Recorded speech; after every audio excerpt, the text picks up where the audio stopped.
Glória a Deus. Eu saúdo os irmãos na graça e na paz do nosso Senhor e Salvador Jesus Cristo, amém?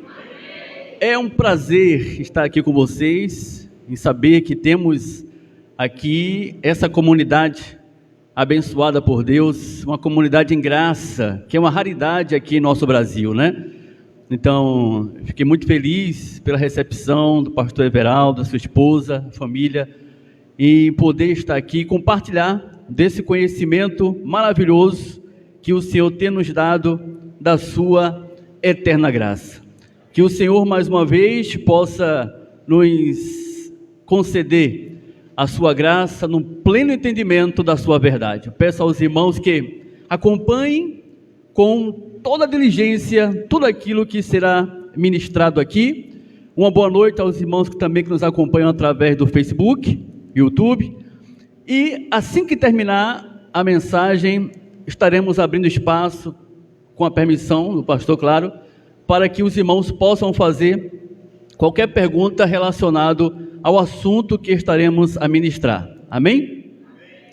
Muito bem, peço aos irmãos que abram a Bíblia na segunda epístola de Pedro, 2 Pedro, capítulo 3, 2 Pedro, capítulo 3, no versículo 10 ao 13, 2 Pedro capítulo 3, no versículo 10 ao 13, baseado nesse texto, iremos ministrar a palavra que tem por tema: os elementos dos céus já foram abalados. Os elementos dos céus já foram abalados.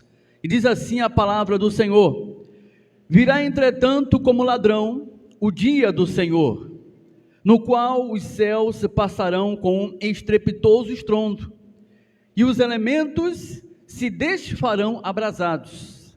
Também a terra e as obras que nela existem serão atingidas.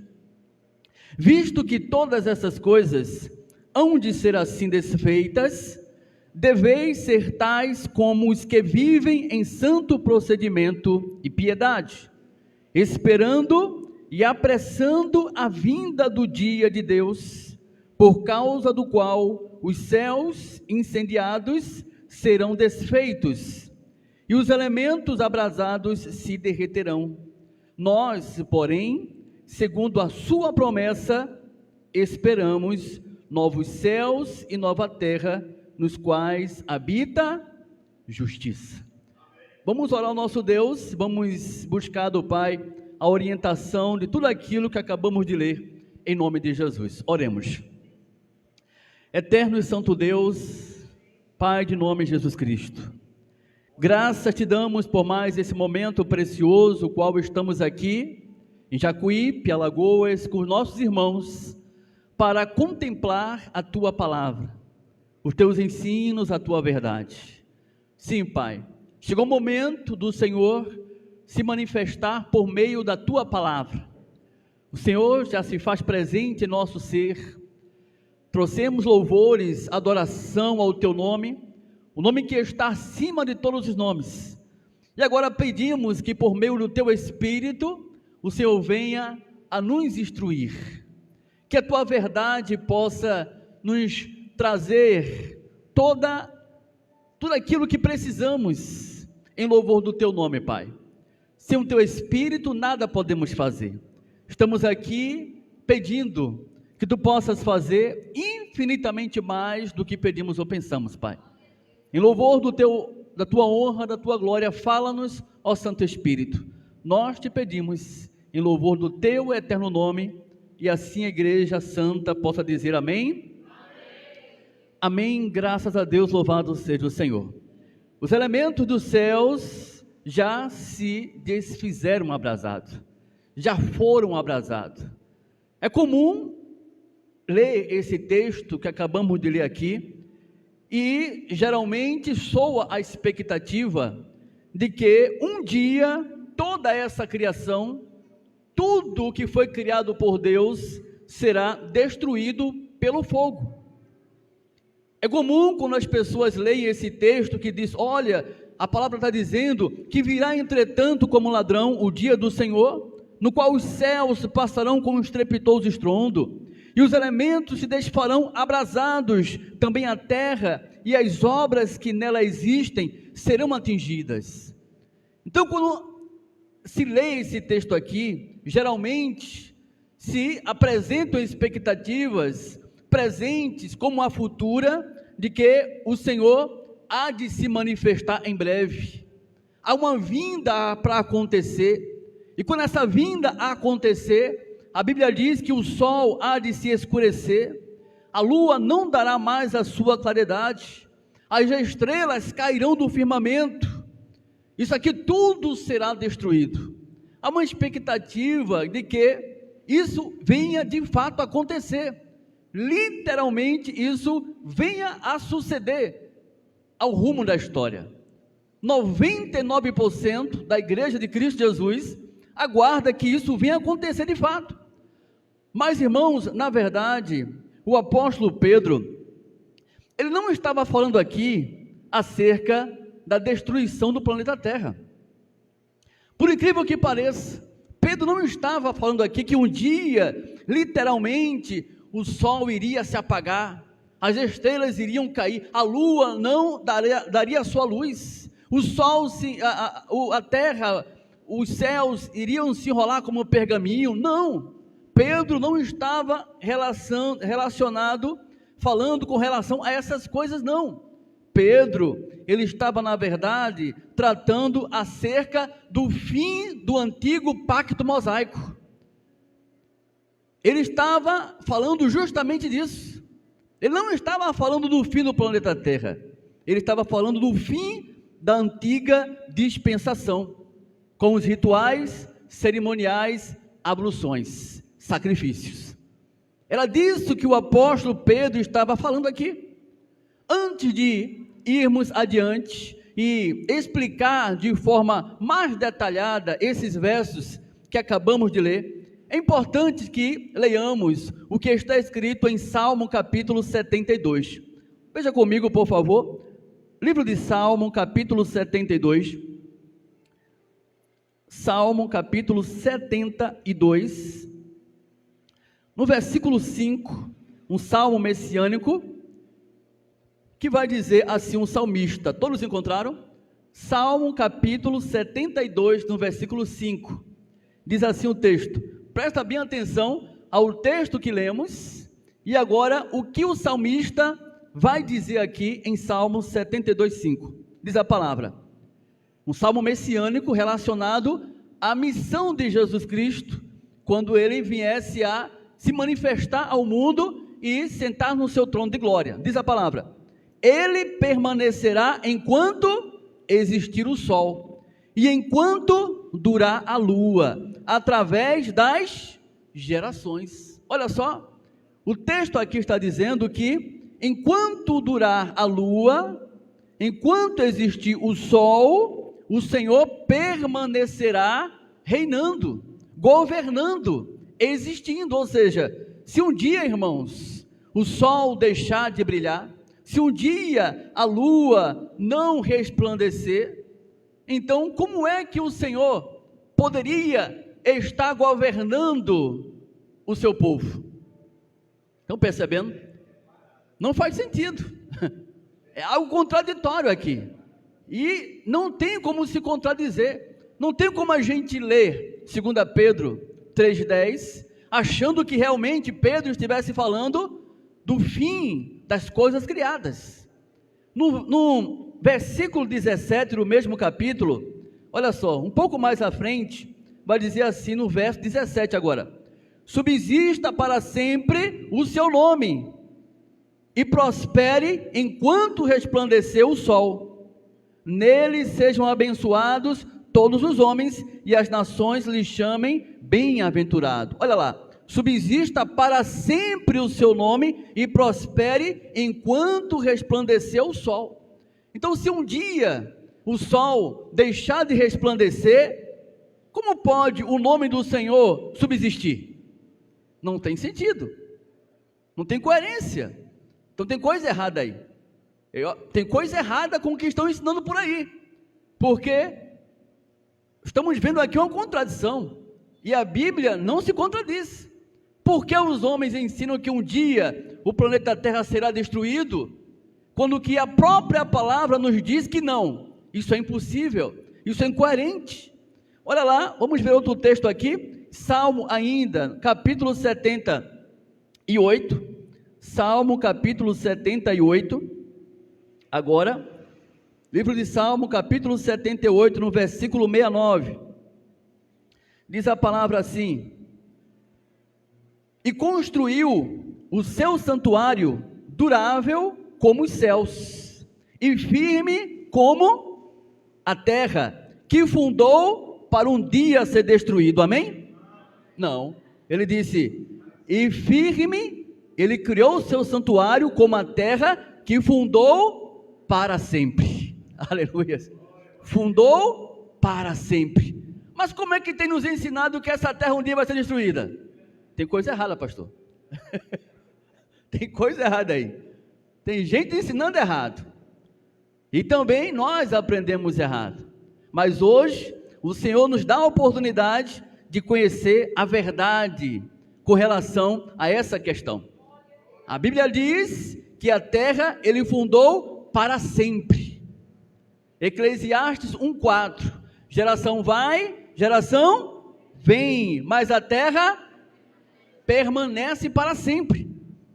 Então, vão mudando as gerações, os povos, a humanidade, mas a terra permanece para sempre. Ainda em Salmos, irmãos, capítulo 145 agora, Salmo capítulo 145, no versículo 13, Salmo 145, no versículo 13, diz a palavra do nosso Deus. Glória a Deus. Todos encontraram?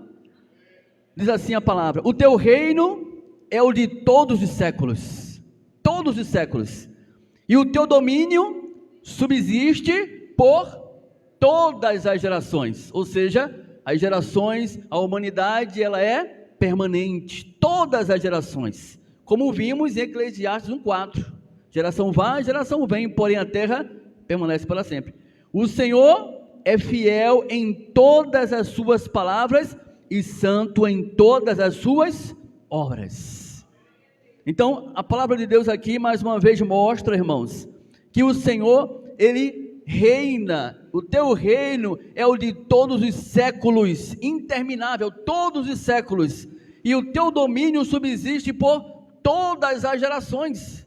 Ou seja, temos aqui, mais uma vez, o salmista confirmando a permanência perpétua da humanidade na terra. Ele não disse que um dia iria ser destruída. Ele não disse em lugar nenhum que um dia os seres humanos deixariam de existir. Além desses textos que acabamos de ver aqui, poderiam ver outros.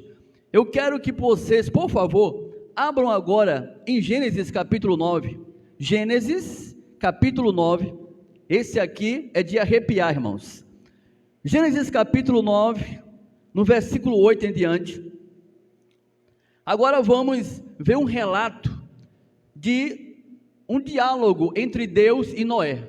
Depois que o dilúvio cessou, e que na ocasião toda a humanidade naquela situação foi dizimada. Só poupado foi Noé e a sua família e os animais que se encontravam na arca. E aqui tem algo importante que muitos desconhecem. Gênesis capítulo 9, no versículo 8 em diante, diz a palavra: disse também Deus a Noé e a seus filhos: eis que estabeleço a minha aliança convosco e com a vossa descendência, e com todos os seres viventes que estão convosco, tanto as aves, os animais domésticos e os animais selváticos que saíram da arca, como todos os animais da terra. Estabeleço a minha aliança convosco, não será mais destruída toda a carne por água de dilúvio, nem mais haverá dilúvio para destruir a terra. Disse Deus: este é o sinal da minha aliança que faço entre mim e vós e entre todos os seres viventes que estão convosco, para perpétuas gerações. Olha, perpétuas gerações, intermináveis gerações. Porei nas nuvens o meu arco, será por sinal da aliança entre mim e a terra. Sucederá que quando eu trouxer nuvens sobre a terra, e nelas aparecer o arco, vocês conhecem o arco, né? Conhecido como arco-íris. Então me lembrarei da minha aliança firmada entre mim e a vós, e todos os seres viventes de toda a carne. E as águas não mais se tornarão em dilúvio para destruir toda a carne. O arco estará nas nuvens, vê-lo-ei e me lembrarei da aliança eterna entre Deus e todos os seres viventes de toda a carne que há sobre a terra. Disse Deus a Noé: este é o sinal da aliança estabelecida entre mim e toda a carne sobre a terra. Então Deus, ele fez um pacto de aliança perpétua, o qual ele disse que jamais iria destruir toda a carne existente nesta terra. Não vai destruir, não pode. Ele não pode desvalidar a sua promessa, que ele estabeleceu em um pacto. Ele disse: quando vocês virem este arco, é o sinal perpétuo entre mim e toda a criação, de não mais destruí-la, porque assim eu determinei. O próprio Senhor assim o fez. Então, como é, irmãos, que há um pensamento aí que se diz que um dia o planeta Terra há de ser destruído? Há um pensamento que a humanidade há de deixar de existir. Não tem como isso ser possível, porque o próprio Senhor determinou que, através de um pacto eterno, toda a criação permanecerá de pé. De geração em geração, o Senhor os governará perpetuamente.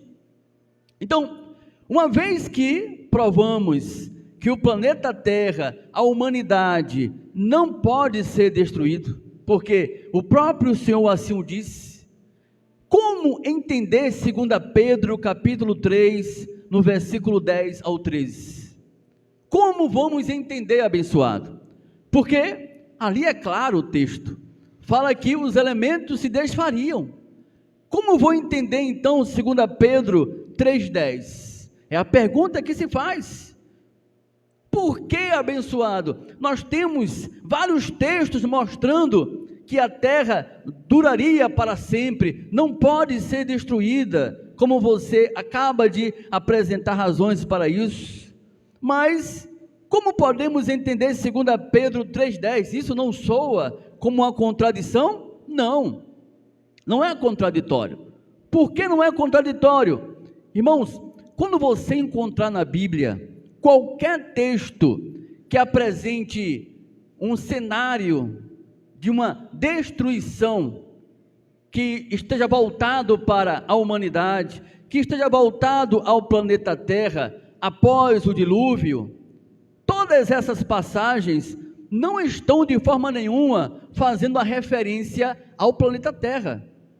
Não, estão fazendo referência a Israel, a Jerusalém, a outros povos, nações, não especificamente o planeta Terra. É bom que se entenda que a expressão para nação, a expressão que você encontra para fim de uma nação, fim de uma cultura, como o céu e terra que se desfaz, não pode ser entendida como algo literal. Céu que a gente contempla, terra que nós pisamos, não. O sentido do hebraísmo para o significado de céu e terra é uma referência ao estado civil e religioso de uma nação.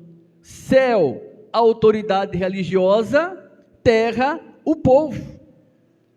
Então, você vai encontrar na Bíblia muitas passagens onde o Senhor vem em destruição de uma nação, em destruição de uma cultura, sem necessariamente estar se dirigindo ao planeta Terra. Como, por exemplo, quando o Senhor veio destruir Babilônia. Quando o Senhor veio destruir Babilônia, isso em 689 a.C., o Senhor levanta o profeta Isaías para profetizar contra a Babilônia, e olha o linguajar que ele vai usar para trazer juízo contra essa nação. Lá em Isaías capítulo 13, olha o que vai dizer a palavra do Senhor. Isaías capítulo 13, no versículo 1 em diante, vai dizer a palavra do nosso Pai. Todos encontraram? Sentença que numa visão recebeu Isaías, filho de Amós, contra Babilônia. Uma profecia contra Babilônia. Aí diz a palavra: alçai um estandarte sobre o monte, escalvado, levantai a voz para eles, acenai-lhes com a mão, para que entrem pelas portas dos tiranos. Eu dei ordens aos meus consagrados, sim, chamei os meus valentes para executarem a minha ira, os que com exultação se orgulham. Já se ouve sobre os montes o rumo como o de muitos povos, o clamor de reinos e de nações já congregados. O Senhor dos exércitos passa a revista às tropas de guerra. Já vem de um país remoto, desde a extremidade do céu, o Senhor e os instrumentos de sua indignação para destruir toda terra. Toda terra, planeta Terra, não, Babilônia, porque a profecia é contra quem? Babilônia. Então o Senhor está se dirigindo a Babilônia como a terra, o povo daquela nação que seria destruído. Aí ele continua no versículo 6: uivai, pois está perto o dia do Senhor, vem do Todo-Poderoso como assolação, pelo que todos os braços se tornarão frouxos, e o coração de todos os homens se derreterá. Assombrar-se-ão e apoderar-se-ão deles dores e ais, e terão contorções como a mulher parturiente, olharão atônitos uns para os outros, e o seu rosto se tornará rosto flamejante.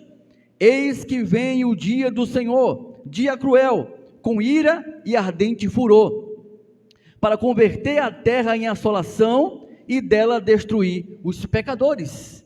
Porque, olha lá, versículo 10, porque as estrelas e constelações dos céus não darão a sua luz, o sol logo ao nascer se escurecerá, a lua não fará resplandecer a sua luz. Castigarei o mundo por causa da sua maldade, e os perversos por causa da sua iniquidade. Farei cessar a arrogância dos atrevidos, e abaterei a soberba dos violentos. Farei que os homens sejam mais escassos do que o ouro puro, mais raros do que o ouro de Ofir. Portanto, farei estremecer os céus e a terra, será sacudida do seu lugar, por causa da ira do Senhor dos exércitos, e por causa do dia do seu ardente furor. Então olha, isso aqui se cumpriu, irmãos. Isso aqui se cumpriu em 689 a.C. E a pergunta que vem é a seguinte: como houve o fim do mundo neste momento aqui? Porque na ocasião os céus se enrolaram como um pergaminho, as estrelas também caíram, o sol não deu a sua cor, a lua também perdeu a sua claridade. Então perceba que o Senhor está usando um linguajar de juízo contra a nação, contra uma cultura, quando ele diz que os céus e a terra se desfarão abrasados. Era o juízo contra a Babilônia, e esse juízo já aconteceu. Então, como vamos pensar que Pedro estivesse falando acerca de um certo fim do planeta Terra, que supostamente um dia há de acontecer, como ensina a tradição religiosa. Ah, mas olha, está acontecendo, você vê os noticiários, está para estourar um conflito mundial, e tudo isso aqui será varrido com bombas atômicas, vai varrer tudo, não vai ficar nada, vai se cumprir a palavra de Deus, que Ele diz que os elementos dos céus cairão abrasados, é o dia do Senhor, é o dia de sua ira contra toda essa nação perversa, cujo qual rejeita a mensagem de Deus. Não, isso aqui já teve o seu cumprimento no passado, da mesma forma que aconteceu para a nação babilônica. Aleluias. Então, se aconteceu para a Babilônia e traz uma descrição da ruína dos elementos que caem abrasados sobre a terra, não era nada referente ao fim do planeta Terra com a humanidade, era o fim de uma nação, de uma cultura. Glória a Deus. E que aconteceu uma vez que a profecia foi para Babilônia, e Babilônia caiu. Agora, vai dizer assim no versículo 17, para confirmar, quem invadiu Babilônia e a destruiu? Vai dizer assim no 17, eis que eu despertarei contra eles os medos, que não farão caso de prata, nem tampouco desejarão ouro. Os seus arcos matarão jovens, eles não se compadecerão do fruto do ventre, os seus olhos não pouparão as crianças. Babilônia, as joias dos reinos, glória e orgulho dos caldeus, será como Sodoma e Gomorra, quando Deus a transtornou. Glória a Deus. Então, Babilônia foi destruída. E qual o linguajar que é utilizado para que essa destruição aconteça? Os elementos da terra cairiam abrasados, o sol escurecerá, a lua não dará a sua claridade, os poderes dos céus serão abalados. Descreveu a destruição de Babilônia, e essa destruição aconteceu. Segunda Pedro 3,10, que lemos no início aqui da palavra, é uma referência à ira de Deus, agora não mais para a Babilônia, mas sim para Jerusalém. Israel, a nação das 12 tribos, que o rejeitou, que quebrou o pacto de aliança com o seu Deus. Então, devido a eles terem quebrado o pacto de aliança que Deus tinha feito para com eles, Deus viria trazer castigo e juízo, trazendo o fim total daquela aliança que Deus tinha com aquele povo. Os elementos dos céus seriam abalados. Por isso colocamos o tema, os elementos dos céus já se desfizeram abrasados, porque para nós, segundo Pedro 3,10, não faz sentido profético de acontecimento, porque já aconteceu.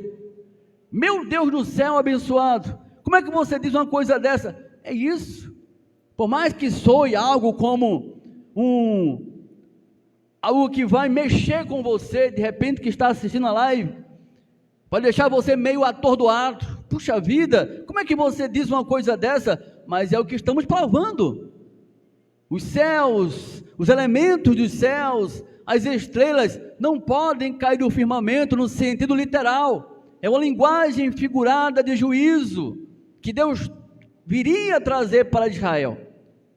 Em Isaías capítulo 1, olha só, estamos em Isaías, no capítulo 1, vai dizer a palavra de Deus assim, Isaías capítulo 1, glória a Deus, no versículo 1, diz a palavra de Deus assim, olha, presta atenção como o Senhor, ele se dirigia ao povo de Israel, presta atenção, diz assim, visão de Isaías, filho de Amós, que ele teve a respeito de Judá e Jerusalém, nos dias de Uzias, Jotão, Acais e Ezequias, rei de Judá. Uma profecia de Isaías para quem? Judá, Jerusalém. Aí vai dizer no versículo 2, ouve, ó céus, e dai ouvidos, ó terra, porque o Senhor é quem fala. Criei filhos e os engrandeci, mas eles estão o quê? Revoltados contra mim. Quem estavam revoltados contra Deus? Jerusalém, Judá.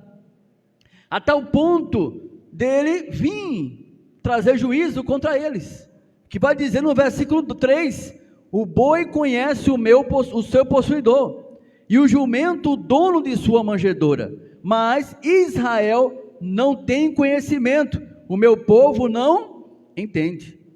Versículo 4, ai desta nação pecaminosa, povo carregado de iniquidade, raça de malignos, filhos corruptores, abandonaram o Senhor, blasfemaram do Santo de Israel, voltaram para trás.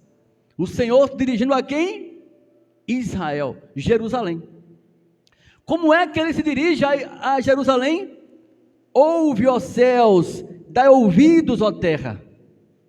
Isso aqui não é o céu de azul anil, isso aqui não é com a terra que pisamos, que plantamos. Era Deus se dirigindo à nação do antigo pacto. Ouve, ó céus, dai ouvidos, ó terra, porque vocês parecem que, por mais que tenham ouvidos, não conseguem ouvir. O boi conhece o seu possuidor, o jumento o dono de sua manjedoura, mas vocês, Israel, não têm conhecimento, o meu povo não entende. Então, o Senhor vinha executar juízo, porque ao longo dos escritos, você sempre vai encontrar Deus fazendo referência a essa forma desleal de Israel lidar com o pacto de aliança que Deus tinha feito para com eles.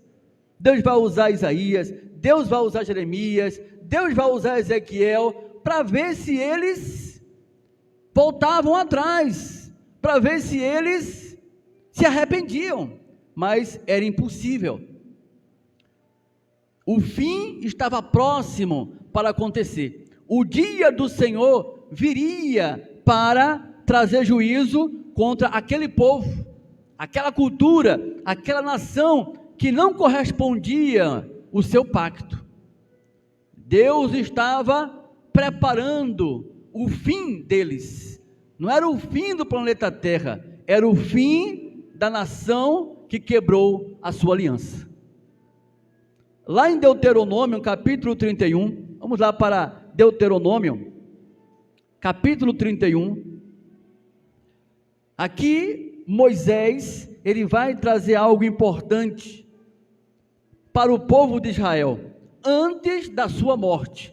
Moisés, antes de morrer, ele praticamente profetizou o que ia acontecer com aquele povo de Israel. O povo de Israel não iria obedecer, o povo de Israel não iria se inclinar para a aliança, não iriam ser fiéis a Deus, e por conta disso, a ira de Deus cairia sobre eles. Vai dizer a palavra assim, Deuteronômio 31, no verso 29 ao 30, porque sei que, depois da minha morte, por certo, procedereis corruptamente, e vos desviarei do caminho que vos tenho ordenado. Olha, Moisés sabia que eles não seriam fiéis. Moisés tinha compreensão que o povo de Israel não seguiria as ordenanças do pacto que Deus tinha feito para com eles. Eu sei que depois da minha morte, por certo procedereis corruptamente, e vos desviarei do caminho que vos tenho ordenado. Então este mal, ele diz, este mal vos alcançará nos últimos dias. Olha, nos últimos dias, porque fareis mal perante o Senhor, provocando a ira com as obras das vossas mãos. Então Moisés sabia que eles iriam desvalidar o pacto, iam agir de forma corrupta, iam quebrar a aliança, iam desfazer dos mandamentos. E por conta disso, diz a palavra que nos últimos dias Deus puniria aquela nação. Como ele puniria aquela nação? Ele vai usar a mesma linguagem simbólica de juízo que ele usou muitas vezes nos profetas para tratar de outra cultura, de outros povos, como Edom, como Babilônia, como Egito. Então, quando Pedro fala do fim que sucederia, que as estrelas cairiam do firmamento, os poderes dos céus seriam abalados, Pedro, ele não está pensando no planeta Terra. Essa terra vai pegar fogo, porque um dia acabou com água, mas agora vai acabar com fogo. Não, Pedro, ele sabia que o fim estava próximo para acontecer num tempo de vida daquela comunidade que estava recebendo essa carta, a segunda carta de Pedro. Os irmãos forasteiros da Capadócia, da Bitínia, da Ásia, não tem nada conosco. Não foi uma carta dirigida aos irmãos de Recife, aos irmãos de Jacuípe. Não, era uma carta direcionada a um povo específico, de um fim que estava para acontecer em breve, e não 2000 anos depois, com um público totalmente diferente com o qual Pedro estava se relacionando na sua carta. Vamos voltar para 2 Pedro. Glória a Deus. 2 Pedro, capítulo 2. 2 Pedro, capítulo 3, versículo 10. Olha só. Virá, entretanto, como ladrão o dia do Senhor, no qual os céus se passarão com estrepitoso estrondo, e os elementos se desfarão abrasados, também a terra e as obras que nela existem serão atingidas. Agora vocês estão percebendo que a sua leitura agora já passa a ser outra. Se você leu esse texto no início, achando que era uma mensagem relacionada ao fim do planeta Terra, agora você passa a ter a ciência de que Pedro está falando com Israel, com o povo do antigo pacto, cujo qual Isaías diz: ouve, ó céu, dá ouvido, ó terra. O povo que Moisés disse que seguiria corruptamente, uma vez que ele morresse, não seguiriam a ordenança de Deus. Era o juízo que iria chegar, não para o planeta Terra 2000 anos depois, mas para aquele povo do antigo pacto em breve momento. Lembrando que essa carta aqui de Pedro, ela foi escrita em 65 antes de 70. Percebe?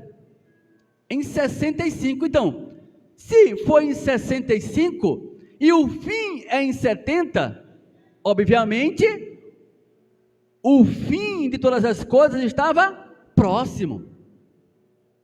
É por isso que quando você lê textos na Bíblia que diz: o fim está próximo, cedo venho sem demora, breve venho depressa. Porque ele fala, porque encontramos vários textos levando a essa percepção de algo breve, algo próximo, porque realmente estava próximo para acontecer. Irmãos, nenhuma carta, nenhum livro do Novo Testamento foi escrito depois de 70. Nenhum, inclusive Apocalipse. Todos os livros, os 27 livros do Novo Testamento foram escritos antes de 70, justamente para que o próximo fosse próximo, para que o breve fosse breve, para que o cedo fosse cedo, porque não faz sentido ler a palavra onde diz: cedo venho, sem demora, pastor, e as pessoas ficarem 2000 anos esperando um breve que nunca chega. Não existe, irmãos. Eu já fiz vários desafios no canal, o qual dirigimos Escatologia Plena. Eu disse: olha, eu faço um desafio aqui com qualquer professor de grego que tiver condições de me provar, em qualquer dicionário, que defina o breve, o cedo, o próximo, distante. Se me der uma definição de perto, próximo, breve, cedo, como distante de 2000 anos, eu deleto o canal. Eu deixo de ensinar a graça de Deus.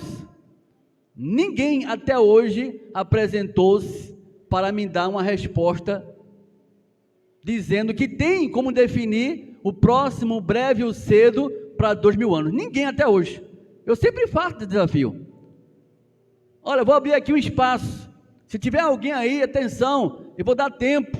Atenção, pastores, teólogos, respeitosamente, eu peço, por favor, me faça entender que eu estou errado.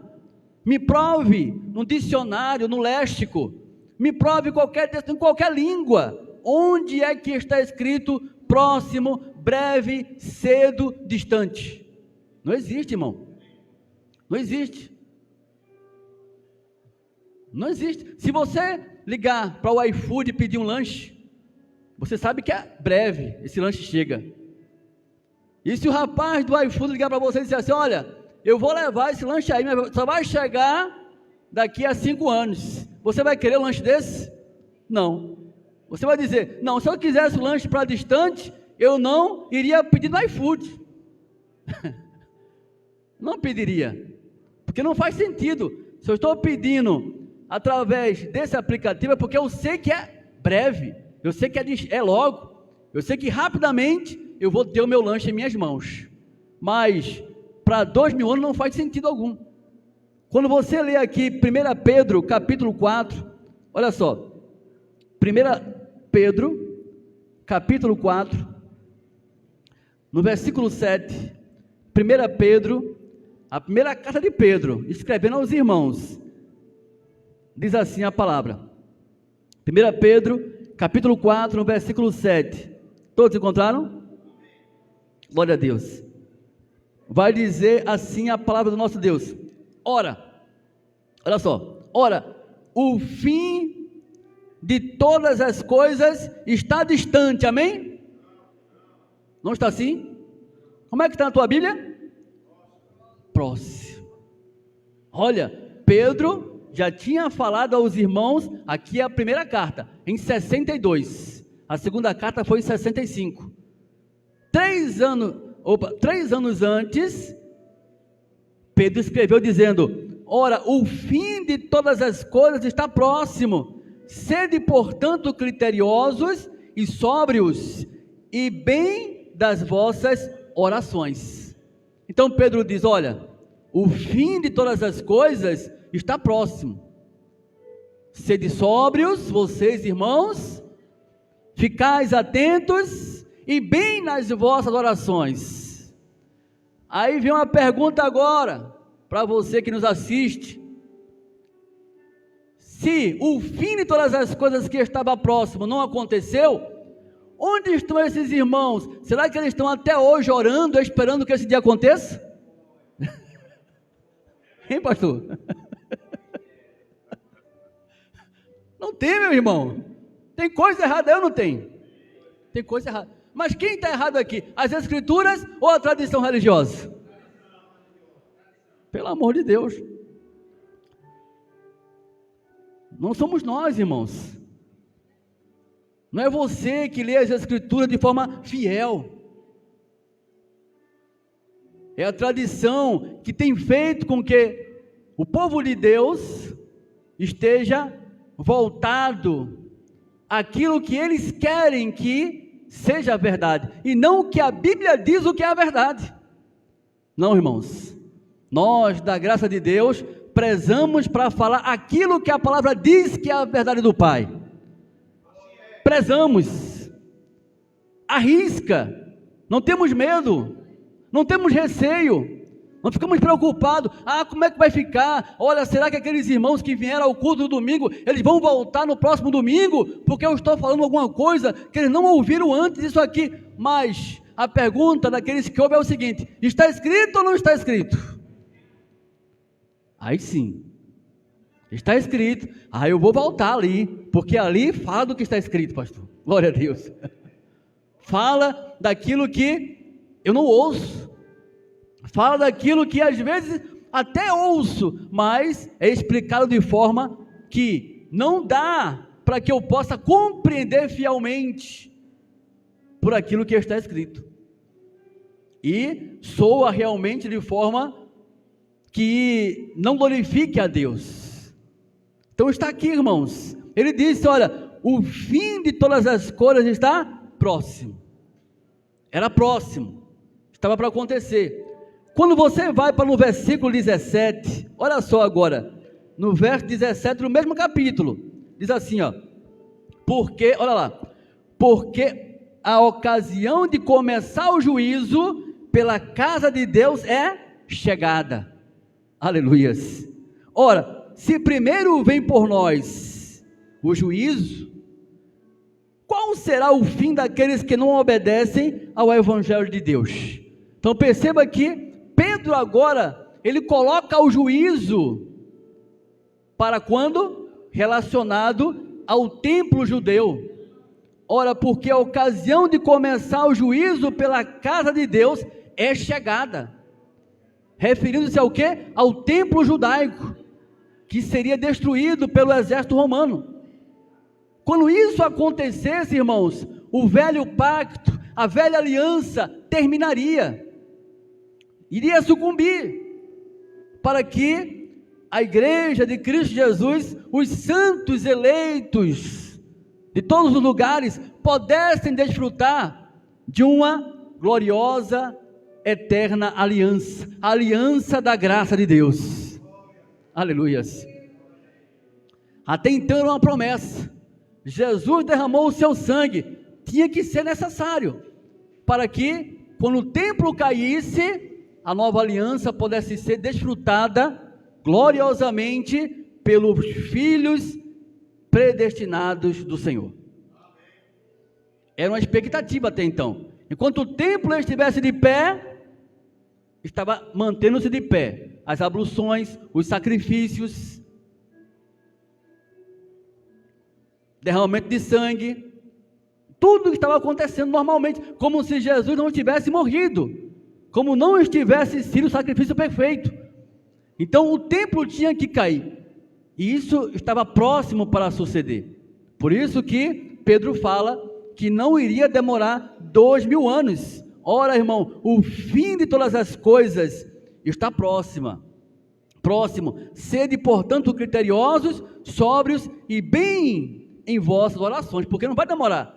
Continue orando, não vai demorar. Fiquem firmes em orações, porque vai começar. Primeiro, pela casa de Deus, que é o templo de Jerusalém. E ninguém vai escapar. Irmão, isso aqui não pode mais acontecer. O fim de todas as coisas não é algo futuro nem presente, é passado. Aleluias. Por quê? Porque era Pedro falando com a comunidade judaica dispersa. Capadócia, Ásia, Bitínia, os irmãos que estavam em graça, mas estavam fugidos para não morrerem na mão dos judaizantes. É quando Pedro escreve a segunda carta, dizendo que o fim estava próximo, um dia do Senhor, o qual os elementos dos céus seriam desfeitos, abrasados. Era falando acerca do antigo sistema de justiça. Era a lei que estava terminando para ser estabelecido plenamente a graça de Deus, a nova aliança com o seu povo. Porque, como vimos, o Senhor nunca ensinou que a terra seria destruída, que a humanidade seria desfeita, não. Como vimos aqui ao longo da mensagem, quando você vê o arco nos céus, você vai se lembrar, olha, Deus fez um pacto com a sua criação, de não mais destruí-la, porque de geração em geração, ele será contemplado como o Senhor, pelos séculos dos séculos. Geração vai, geração vem, porém a terra permanece para sempre. Então, quando o texto diz que o Senhor estabeleceria na ocasião novo céu e nova terra, ele não está falando, irmãos, do planeta Terra. Quando a Bíblia fala novo céu e nova terra, uma vez que o velho céu e velha terra era a Israel apóstata, o que é o novo céu e nova terra? A igreja. A igreja em um estado pleno de aliança, unidos ao Senhor em um pacto eterno, a nova criação pactual de Deus. Nós, irmãos, somos essa criação pactual de Deus, nação eleita, justificados, abençoados com toda a sorte de bênçãos, glorificados eternamente em Cristo, amém. Ninguém pode desfazer isso, ninguém. Por quê? Porque o que o Senhor prometeu fielmente se cumpriu. Não vivemos mais em expectativas, vivemos de uma realidade presente. O reino de Deus é presente. Aleluia. O problema é que as pessoas querem ver. Irmãos, não precisamos ver para crer. Nós somos da fé. Nós cremos sem ver, porque a fé é isso, é a certeza de coisas que se esperam, fato e convicção daquilo que não se vê. Se eu precisar ver para crer, então, que adianta dizer que eu tenho fé? Não, eu creio que o que está escrito se cumpriu, porque o Senhor, Ele não pode de forma nenhuma mentir o que os próprios lábios proferiram. Era breve, e foi breve. Os elementos se desfizeram, tudo novo se fez. Novo céu, nova terra. As pessoas esperam uma utopia celestial. As pessoas ficam aguardando. Cadê? Mas eu não vi Jesus. Eu fico, onde é que Ele está? As pessoas querem ver. Uma Jerusalém descendo no céu, ruas de ouro, mar de cristal. Jesus sentado em um trono, barbas brancas bem feitas, um cabelo escovado, olhos claros, azuis, uma roupa branca, anjos voando com a auréola na cabeça, tocando uma harpinha. As pessoas querem ver isso. Irmão, o reino de Deus é espiritual, está dentro de nós, é espiritual. As pessoas querem ver, cadê? Mas eu não vi Jesus. Não é para você ver Jesus, é para você viver Jesus no dia a dia, como instrumento vivo do seu Espírito, que reina em ti. Pessoas querem ver, não é preciso ver, é preciso viver, é preciso testemunhar esse Deus que já habita em nós, e para sempre, aleluias. Essa é a verdade, irmãos. Tudo novo se fez, tudo. Enquanto o povo de Deus não entender, irmãos, o que ler, ficarão esperando o que nunca acontecerá. Vão vendo?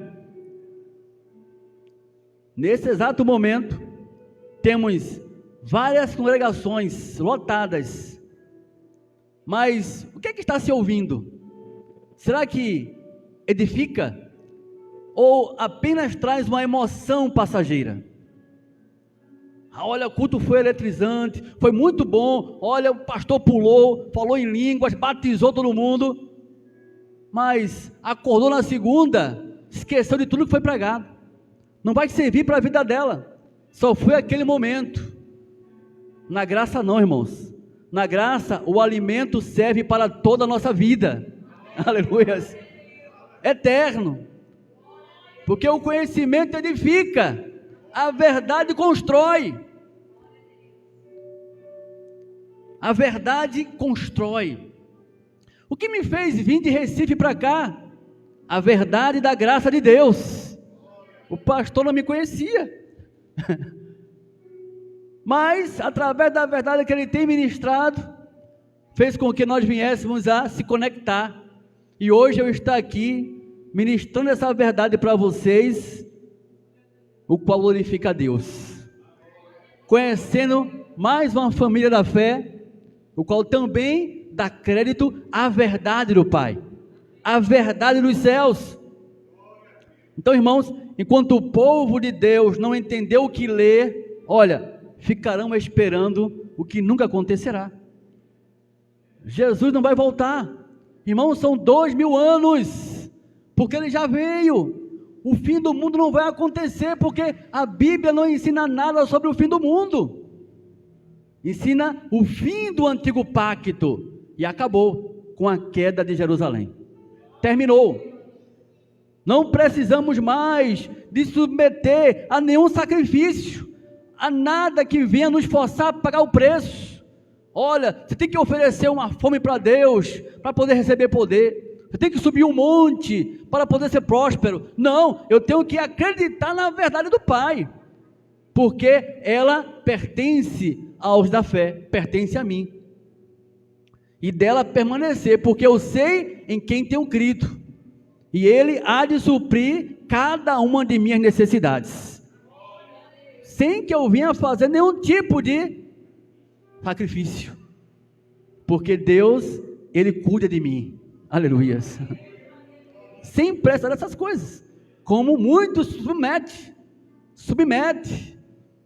Quando eu estava no sistema religioso, irmãos, eu me lembro que me diziam assim: olha, você tem que ofertar uma fome a Deus. Se não ofertar uma fome a Deus, Deus não vai fazer nada na tua vida espiritual, você não vai ser um homem muito usado por Deus. Aí numa dessa, meu irmão, eu fiz um jejum, comecei de manhã, só terminei 9 da noite, porque eu queria poder dobrado. Não, pastor, não pode, né? Não, que negócio é esse? Se é para ter poder, vamos dobrar o poder. Eu fiquei com fome, irmão, sem pão, sem água. Nunca fiz isso na minha vida, mas me diziam, nem na Bíblia me provaram, mas eu fui no que o povo dizia. Vamos lá, eu fui.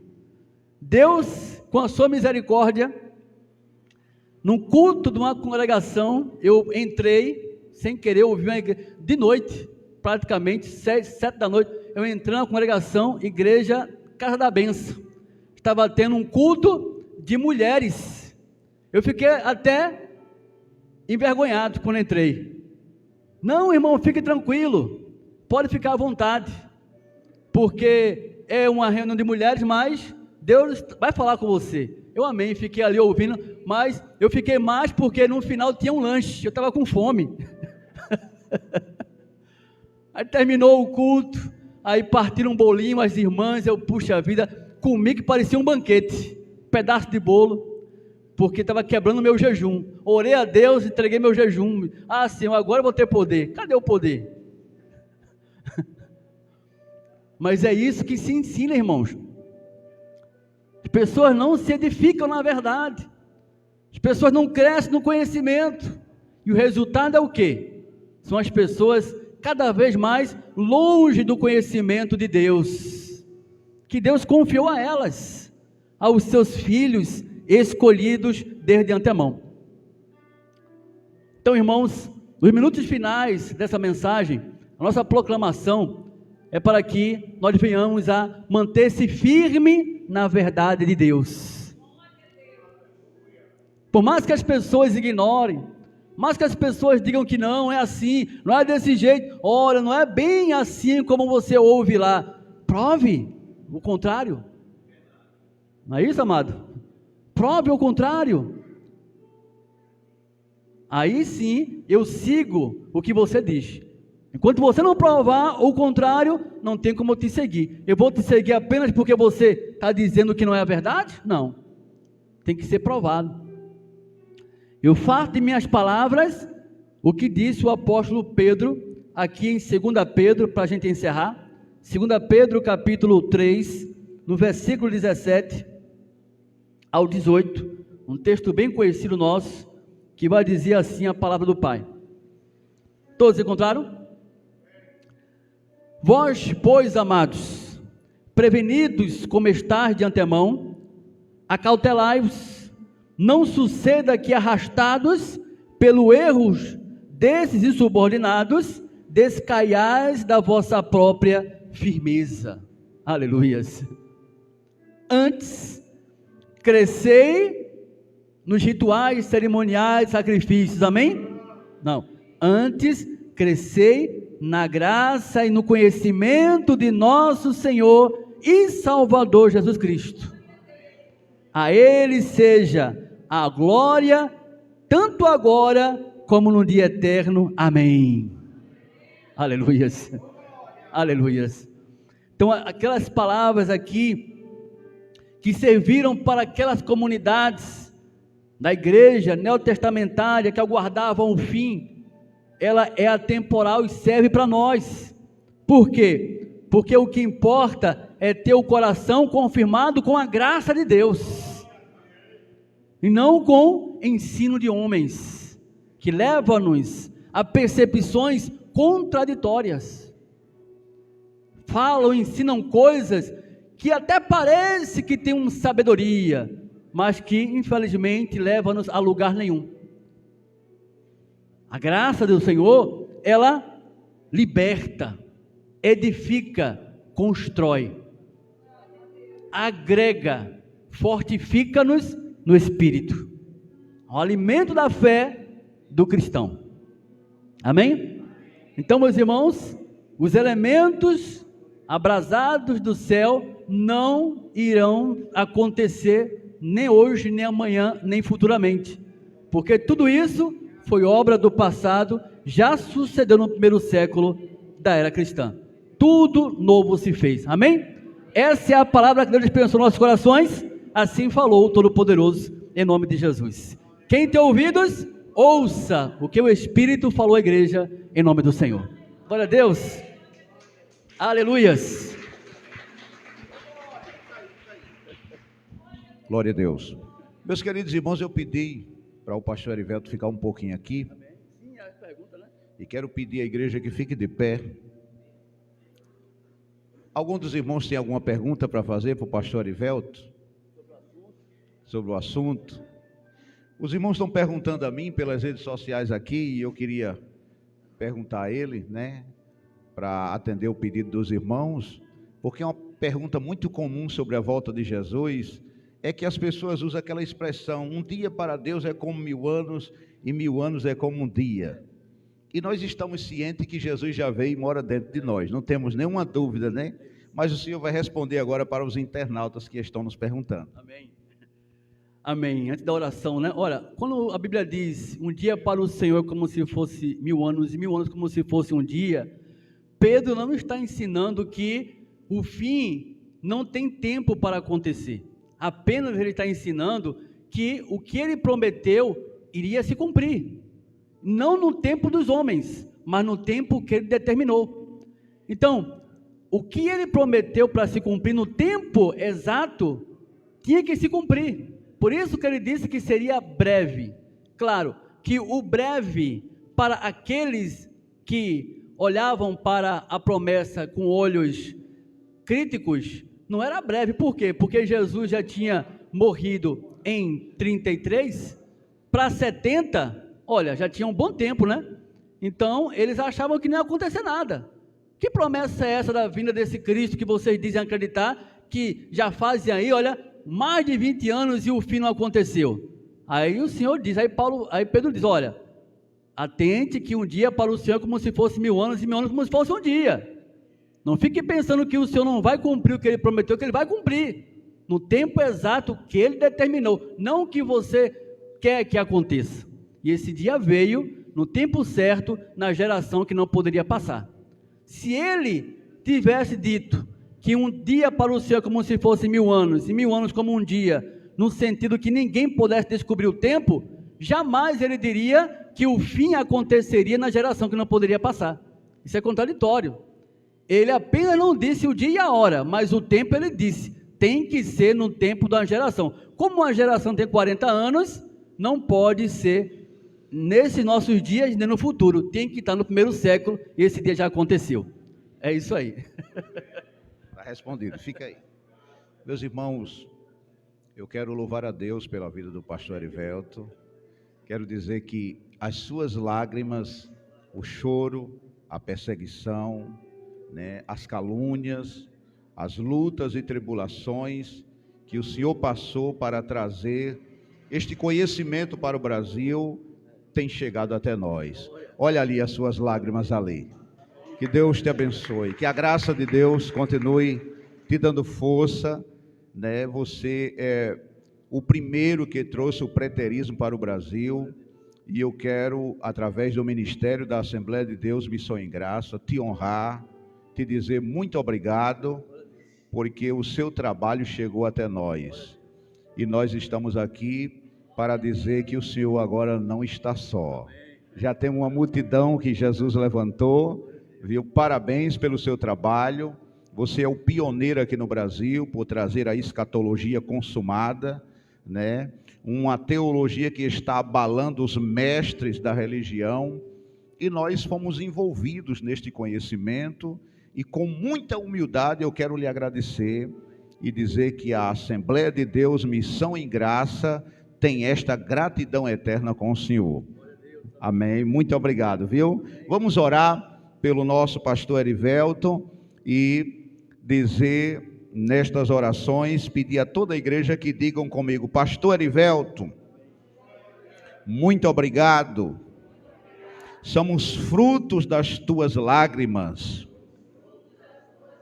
somos frutos das tuas perseguições, valeu a pena cada momento de perseguição que passasse. Senhor Jesus, eu quero te louvar e te agradecer pela vida do teu filho, Senhor. Só tu sabes os caminhos que ele tem trilhado em um país idólatra, em uma geração corrompida, ter uma mente aberta e avançada para levar a tua palavra. Eu quero te louvar pela vida do teu filho. Eu sei que foram muitos abalos financeiros, abalos na vida amorosa, no seu casamento, na família, foram muitos abalos espirituais dentro da própria congregação, Senhor. Mas hoje eu estou aqui para orar por ele e te pedir que o Senhor dê força a ele, restaure a cada órgão do seu corpo, lhe dê muitos e muitos anos de vida, para que o teu nome seja glorificado através da vida dele. Enquanto ele chorava, era perseguido, o Senhor estava trabalhando em silêncio, e nós estamos de pé aqui por causa do teu filho, que tem levado esta palavra em outros países, e tem levado esta palavra em todo o Brasil e o mundo agora, por intermédio da internet. Senhor, levanta outros, meu Deus, desperta os que dormem o sono da indolência, levanta outros que estão presos ainda no sistema religioso, meu Deus, desperta agora, assim como fizesse no vale de ossos secos, levantando um exército mortos, levanta aqueles que estão mortos espiritualmente agora, pelo poder do evangelho da graça de nosso Senhor Jesus. Nós queremos te agradecer, Senhor, por ter me dado força também para suportar as perseguições aqui, ó Deus, muitas tentações, até tentar nos matar, tentaram, Senhor, tu sabes de todas as coisas, mas estamos de pé aqui, e eu quero te louvar e te agradecer, porque eu sei que o Brasil já está tomado pela tua graça. Em nome de Jesus, nós te louvamos e te agradecemos, hoje e sempre, em nome de Jesus. Amém e amém. Uma salva de palmas para o nosso querido pastor. Pode sentar. Glória a Deus. Depois a gente tira quando terminar o culto. Glória a Deus. Meus irmãos, sente mais um pouquinho aí antes de encerrar.